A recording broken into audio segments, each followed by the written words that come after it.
पूरी जिंदगी अगर शिव को दे दी है, भले तुम 2 महीने से कथा सुन रहे हो, भले तुम्हें 2.5 महीना कथा सुनते हुआ है, कोई कह रहा है हम 4 महीने से कथा सुन रहे हैं, कोई कह रहा है हम सावन से कथा सुन रहे हैं, कोई कह रहा है हम अब से कथा सुन रहे हैं, तुम जब से सुन रहे हो तब से शिव के हो गए, यही समझना तुम्हारा जन्म हुआ है। अभी तक तुमने जो जिंदगी निकाली वो व्यर्थ चली गई, पर आज जब से तुमने शिव महापुराण की कथा सुनना प्रारंभ किया, समझ लेना तुम शंकर की गोद में बैठ गए, तुम्हारा नूतन जन्म हो गया। अब वो जाने वो जन्म दे रहा है, मृत्यु दे रहा है, क्या कह रहा है क्या नहीं कह रहा, वो उसके हाथ में। और निवेदन करूंगा, गाड़ी का एक्सीडेंट हुआ कोई बात नहीं, गाड़ी तो फिर आ जाएगी, बाबा फिर करुणा कर देगा, पर जान है तो जहान है। बाबा ने तुम्हें तो बचा लिया, खरोच तक नहीं आई, कृपा तो हुई ना बाबा की, बहुत है, उतना ही बहुत है। फिर निवेदन करेंगे, इस व्यासपीठ पर, शिव की व्यासपीठ पर, इस शिव गादी पर जो बाबा बुलवा दे वो आप कर लिए, ये आपका है। नीचे उतरने के बाद हमसे कुछ पूछो, हम कुछ बताने के लायक नहीं है, हम तो आपके जैसे हैं, साधारण मनुष्य। ना हम कोई विद्या जानते हैं, ना हम कोई हम ज्योतिषी जानते हैं, ना हम कोई विद्या हमको नहीं आती। हम तो केवल एक बात जानते हैं कि शंकर हमारा है और हम शंकर के, शिव के सिवा हमारा कुछ नहीं, कुछ नहीं। बाबा ने कृपा करी है, बोलने के लायक बनाया है। हो सकता है बाबा को सबके दुख हरना होगा, इसलिए वाणी से कथा खिलवा रहे हैं, और आप कर रहे हो, सुन रहे हो, और अपनी जिंदगी को संवार रहे हो, अपने जीवन को बना रहे हो। बस विश्वास रखकर शिव का अनुमोदन करो।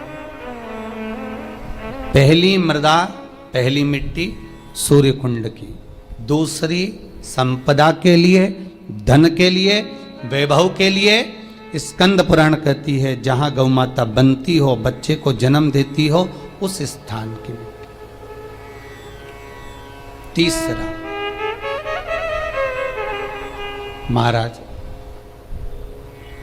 गोपी भूमि की मिट्टी, तीसरी मिट्टी है गोपी भूमि। कहां पर है गोपी भूमि? तो कहा जिस भूमि पर गोपियां भगवान की याद में रोई, और इतना रोई कि उस जगह की मिट्टी चंदन हो गई।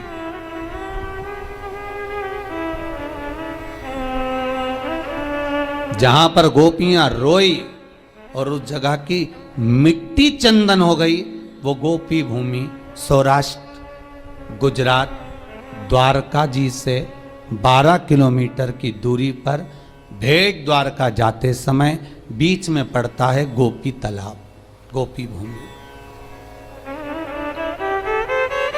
आप लोग गए होंगे, कई लोगों ने दर्शन करा होगा। गोपी तालाब, गोपी भूमि, जहां की मिट्टी को लोग लेकर आते हैं और गोपी चंदन बनाते हैं और सिर पे लगाते हैं। गोपी चंदन बस वहीं की मिट्टी से बनता है।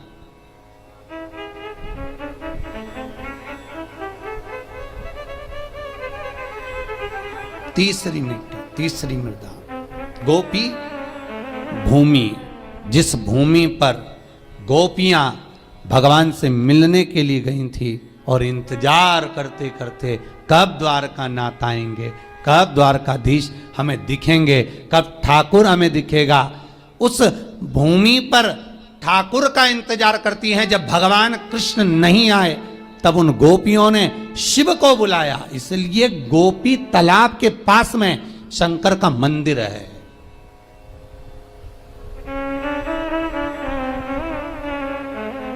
गोपीनाथ शिव, वृंदावन में गोपेश्वर, वहां गोपीनाथ शिव है। दर्शन करिएगा कभी मौका मिले, गुजरात जाएं, द्वारका जाएं, द्वारकाधीश के मंदिर जाएं, तो गोपी तालाब पर जरूर जाएं, गोपी भूमि पर जरूर जाएं। इंतजार करती है, जब कृष्ण नहीं आए तब गोपियां शिव को पुकारी, भगवान शंकर एक गोपी का रूप रखकर है। 2 बार मेरा शंकर गोपी बना है, एक वृंदावन की रज में गोपेश्वर महादेव, दूसरी बार इन गोपियों के बीच में सांत्वना देने के लिए, समझाने के लिए, इनके प्रेम को धीर बंधाने के लिए। बहुत जरूरी है महाराज, आप किसी के सुख में जाकर भड़े ना खड़े हो, पर दुख में कम से कम एक बार जाकर कह सकते हो चिंता करने की जरूरत नहीं है, बैठे हैं अभी हम।